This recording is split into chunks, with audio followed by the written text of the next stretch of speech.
Namaskaram. In Mahabharatam, we just finished the game of dice. Pandava, Yudhishthira had lost everything, and because of the unfortunate scene in the assembly hall, where Draupadi was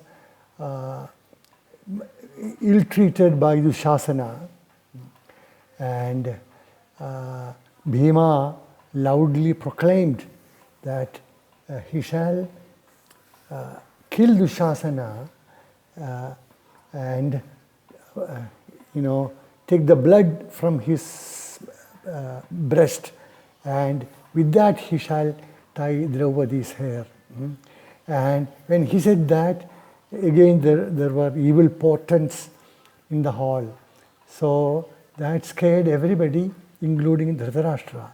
So he called Yudhishthira back and said, he gave Draupadi chance to choose any boon, and she chose freedom to Yudhishthira first, and then his brothers next. And voluntarily, Dhritarashtra offered them the half kingdom which they enjoyed, and their palace, all the wealth they possessed before the game. So after that, they went back to Indraprastha.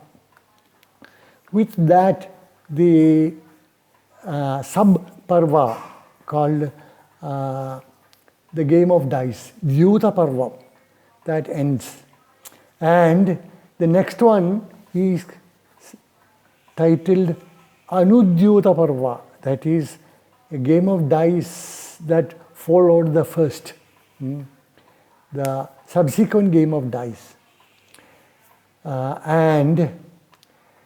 Before we proceed, there is a clarification on the story which I went through last day on Draupadi's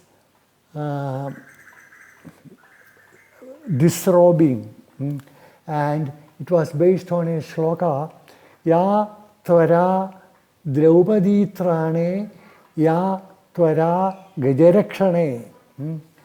That speed which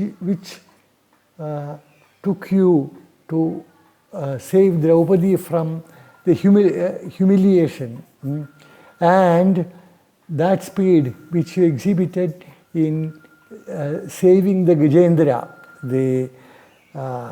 the king of elephants. And where did that go? I said it was a Brahmin who was attacked by some robbers.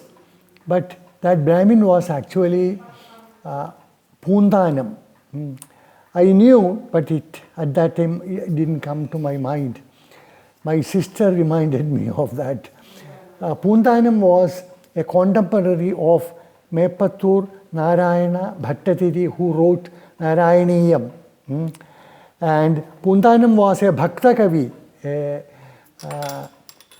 poet who wrote devotional poems. And he wrote the famous Jnanapana. And Jnanapana, and there is a story that Guruvayurappan even spoke to Narayana Bhattatiri, saying that I prefer Pundanam's bhakti, devotion, to your vibhakti, means your scholarship. There is little more to that story, that's on a different occasion. And Pundanam was traveling alone with the gifts, the dhanam which he had received, and then the robbers attacked him. Then he spoke, Yatvara Draupadi Trane. Where is that speed, Guruvayurappa, when I am in peril? And that time, the soldier who came and he fought away the robbers and saved Pundanam. And Pundanam, by way of thanking the soldier, took out his ring and gave it to him. And the soldier quietly received it and disappeared. And it is said that the soldier was Mangatachan, who was the minister of one of the kings of Samutiri, Mangatachan. And the story goes that next morning, when the priest went into the sanctum sanctorum of Guruvayur temple,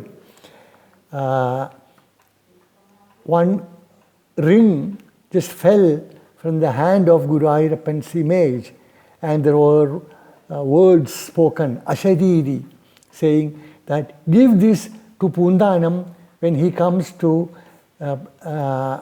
pray me in the morning. And when it was given to Pundanam by the priest, Pundanam was surprised because it was the same ring he had given to Mangatachan. Then it became clear Guruvayurappan came to save him in the guise of Mangatachan. So it was to Guruvayurappan he gave the ring.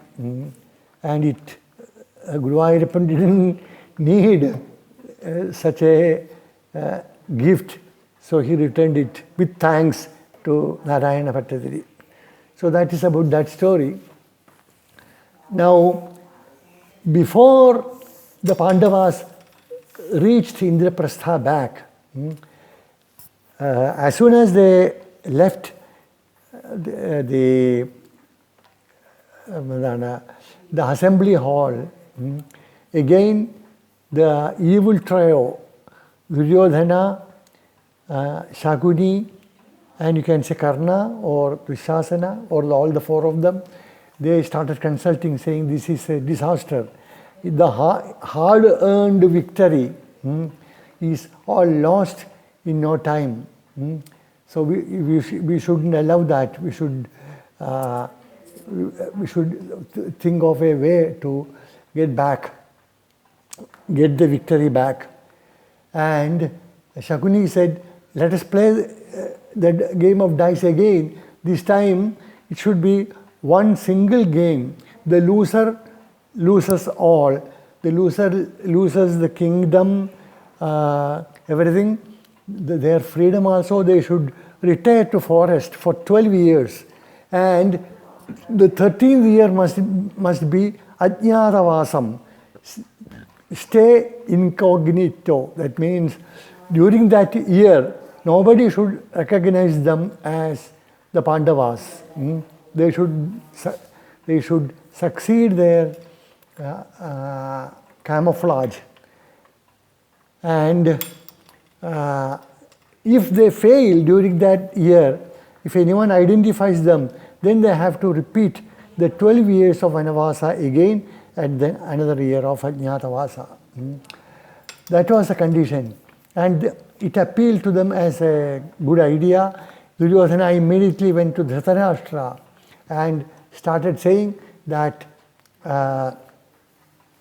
Father, it is said that Brihaspati once advised Indra that an enemy must be annihilated, destroyed by any means, fair or unfair, doesn't matter. The point is that enemy should not be left to live. And that is our situation. The Pandavas have gone back with hurt feelings, wounded feelings. Many things. First of all, they were defeated in the game of dice. Then Draupadi was dishonored in the assembly.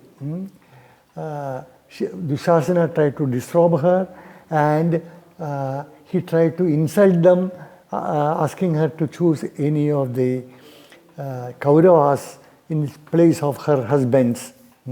So they are definitely hurt, and they are sure to take revenge probably soon. And then our lives will be in peril. So Dhritarashtra, that touched Dhritarashtra where it hurts most, because when it comes to the lives of his sons, Dhritarashtra was very vulnerable. So Dhritarashtra said, yes, whatever we can do to avert that. Then Duryodhana said, let them be invited for another game of dice, and this time it will be one throw of dice. Whoever loses all. The loser should retire to forest, and all these terms. And Dhritarashtra agreed.